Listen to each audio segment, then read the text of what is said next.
হ্যাঁ, ভয় দেখানো হচ্ছে না। সিএ এনআরসি, শুনুন, সিএ এনআরসি খুব ভালো জিনিস। আমি একটা কথা বলি, আপনার বাড়িতে যদি আমি ঢুকে যাই বিনা পূর্বে, তো এটা খাবো খাবো কোথায়? আপনার বাড়ি থেকে খাবো? আপনার বাড়ি নষ্ট করবো? সেই জিনিসটা ঠিক নেই। সিএ এনআরসি এটা যদি যে বাইরের লোক আছে ওকে নিশ্চয় তাড়াতে হবে।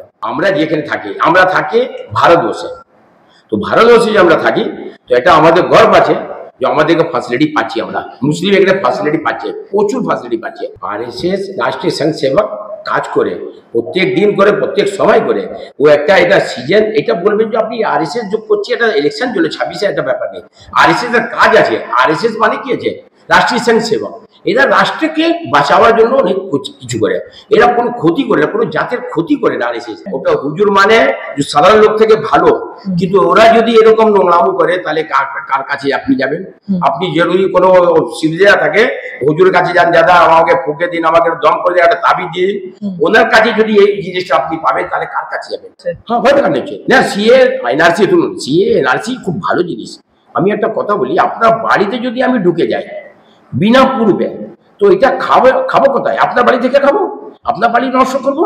সেই জিনিসটা ঠিক নেই। সিএ এনআরসি এটা যদি যে বাইরের লোক আছে ওকে নিশ্চয় তাড়াতে হবে।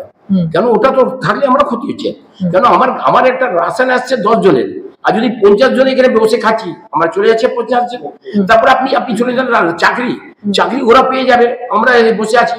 তাহলে এটা জিনিস ঠিক নেই। এনআরসি সিএ একদম 100% করা উচিত। তো উচিত একটা জিনিস আমি দিলীপ দা যে কোনো এটা ভালো বলেছে। কেন? দেখুন, একটা বলে আমরা যেখানে থাকি, আমরা থাকি ভারতবর্ষে। তো ভারতবর্ষে যে আমরা থাকি, তো এটা আমাদের গর্ব আছে যে আমাদেরকে ফ্যাসিলিটি পাচ্ছি। আমরা মুসলিম এখানে ফ্যাসিলিটি পাচ্ছে, প্রচুর ফ্যাসিলিটি পাচ্ছে। এটা নো ডট যে এটা ফ্যাসিলিটি নেই।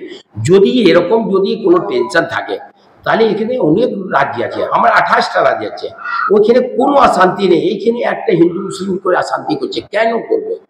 এটা শুধু রাজনীতি করছে। যে আগামী 26-এ যদি চলে আসে ক্ষমতাতে ভারতীয় জনতা পার্টি, সে আমাদের তো থাকতে পারবো না। কারণ আমাদের তো প্রাইভেট লিমিটেড কোম্পানি, এটা পার্টি টিএমসি পার্টি নেই, প্রাইভেট লিমিটেড কোম্পানি। এটা কি আছে? যে দেখবেন একটা কাউন্সিলর ও যদি চলে যায়, ওর বাবা চলে আসবে, ছেলে চলে আসবে, ছেলে যদি চলে যায় বউ চলে আসবে। এই অবস্থা আছে। আপনি উত্তর কলকাতা দেখে নিন। উত্তর কলকাতায় আগে বউবাজার ছেলে এমএলএ কে সুদীপ বন্দ্যোপাধ্যায়, ও ছড়িয়ে গেলে ও ন্যানা এখন ন্যানেই থাকবে। এখানে উত্তর কলকাতার আমরা লোকসভা সুদীপ বন্দ্যোপাধ্যায় থাকবে। আমাদের উত্তরে ইন্টালি বিধানসভা সোনকুমার সাহা উনি থাকবে। এইটা তো অবস্থা করে দিচ্ছে এরা যে একটা প্রাইভেট লিমিটেড, এরা কোনো পার্টির ডিসিপ্লিন নেই, পার্টি কোনো একটা সম্মান এটাই নেই। এরা যে পয়সা দিয়ে চাবে সেইটা টিকিট নেবে, সেই কাজ করবে। এটা প্রাইভেট লিমিটেড পার্টি। শুনুন, ব্যাপারটা আরএসএস আজকে নতুন কাজ করছে না। আরএসএস রাষ্ট্রীয় স্বয়ংসেবক কাজ করে প্রত্যেক দিন করে, প্রত্যেক সময় করে। ও একটা এটা সিজন, এটা বলবেন যে আপনি আরএসএস যোগ করছে, এটা ইলেকশন চলে 26-এ, একটা ব্যাপার নেই। আরএসএস এর কাজ আছে। আরএসএস মানে কি আছে? রাষ্ট্রীয় স্বয়ংসেবক। এরা রাষ্ট্রকে বাঁচাবার জন্য অনেক কিছু করে। এরা কোনো ক্ষতি করে না, কোনো জাতের ক্ষতি করে না আরএসএস। তো আরএসএস কোনো প্ল্যানিং নেই। এটা আরএসএস কাজ করছে, প্রত্যেক দিন করছে আর করবে। ইলেকশন দিয়ে আপনারা বলছেন এটা তৈরি করছে, এটা ভুল। তৈরি করছে না, এরা কাজ করছে, সব সময় করছে, আর এখন কি করছে? এটা আজাদ কাশ্মীর হবে? একটা আজাদ কাশ্মীর আমার সমাজ মুখার্জি উনি আজাদ করালেন।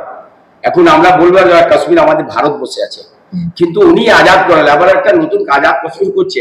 তো এটা পাগল পাঠাচ্ছে, এটা পাগল। এটা ভালো লোকের কাজ নেই।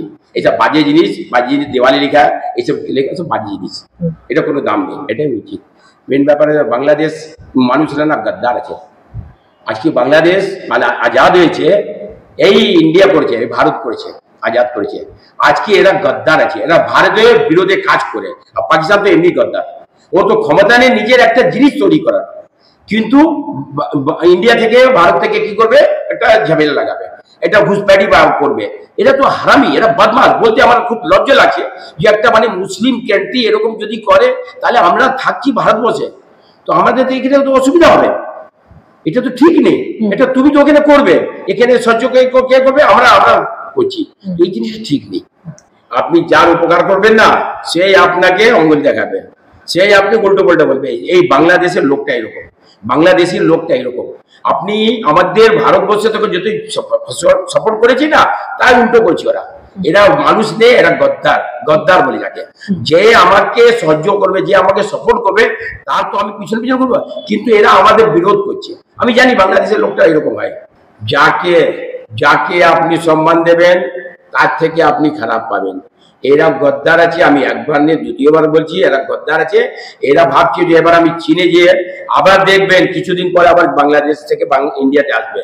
কেন? ভারতবর্ষে একটা জায়গায় আছে এরকম, যে কোনো লোকের সম্মান পায় এখানে, চিনতে পাবে না, এখানে সম্মান পাচ্ছে, এখানে থাকছে। ডাক্তার যখন চিকিৎসা করে না, তখন এই দেখে না যে বাংলাদেশ থেকে লোক এসছে, ডাক্তার দেখে আমার রোগী আছে দূর থেকে এসছে, ওনার একটা কাজ করে বাজে ওরা পাগল হয়ে গেছে, বাংলাদেশে পাগল হয়ে গেছে। দেখছেন তো কত করলে শেখ হাসিনা থেকে ওখানে মার ধার কেটে দিচ্ছে মানুষকে। ওরা ইনসানের জানোয়ার আছে, জানোয়ার, বাংলাদেশি জানোয়ার আছে। শুনুন, হুজুররা জানেন অনেক ঢপবাজ হয়, অনেক ভালো হয়। তো এইসব বাজে জিনিস করে, শুধু একটা জিনিস আমি বলি, এখানে রাজনীতি শুধু একটা। আপনি চলে যান কোনো মসজিদে, ইমাম কি বলছে জানো? কবরস্থানটা শেষ করে দেবে, কবরস্থান রাখবে না। ইমামটা বলছে, বলুন এই জিনিস বলা যায়? ইমামকে এই জিনিস বলা যায় না, হুজুরকে এবার জিনিস বলা যায় না। হুজুর মানে কি আছে মানে ওটা হুজুর মানে সাধারণ লোক থেকে ভালো। কিন্তু ওরা যদি এরকম নোংরামো করে, তাহলে কার কাছে আপনি যাবেন? আপনি যদি কোনো সুবিধা থাকে, হুজুরের কাছে যান, দাদা আমাকে ফুকে দিন, আমাকে দম করে দিন, একটা তাবিজ দিয়ে দিন। ওনার কাছে যদি এই জিনিসটা আপনি পাবেন, তাহলে কার কাছে যাবেন? তো এইসব রাজনীতি করে এরা তো মাথা খারাপ করে দিয়েছে। আমাদের মাইনরিটি ডিপার্টমেন্টকে একদম পুরো উল্টো ঘুরিয়ে দিয়েছে, মানে যে কোনো কাজ একদম উল্টো করে দিয়েছে। আপনি যদি উপকার করতে যাবেন, তাহলে বলবেন আপনি পাগল আছেন, আমাকে ক্ষতি করতে এসেছেন। এই অবস্থা হয়ে গেছে। আপনি যে কোনো ভালো কাজ করতে যান, সেইটা নিশ্চয়ই ক্ষতি করবে এরা। যদি আপনি ইমাম কাছে যদি ভরসা পাবেন না, কোনো হুজুর কাছে ভরসা পাবেন না, তাহলে কোথায় থাকবেন আপনি? এই অবস্থা হয়ে গেছে আমাদের মানে মানুষ নেই, আমরা জানোয়ার হয়ে গেছি। কেন জানোয়ার হয়ে বললো? এইসব জিনিস করার একটা মানুষের কাজ নেই। যে কোনো ইমাম যদি বাদ দিন, এদের সাধারণ লোক যদি এই কাজটা করে, খুব নোংরাম। একটা বাচ্চা কিসের জিনিস, আর কি এসব জিনিস করা যায়? মানে এটা মানুষের একে তো জবাব করে দেওয়ার উচিত আছে, একটা ফাঁসি দেওয়ার উচিত আছে। জবাব করে কেটে সব জায়গায় মাংসটা কেটে ফেলে দাও, কুকুরকে খাওয়া দাও, এইসব জিনিস লোককে, এইসব জিনিস ঠিক।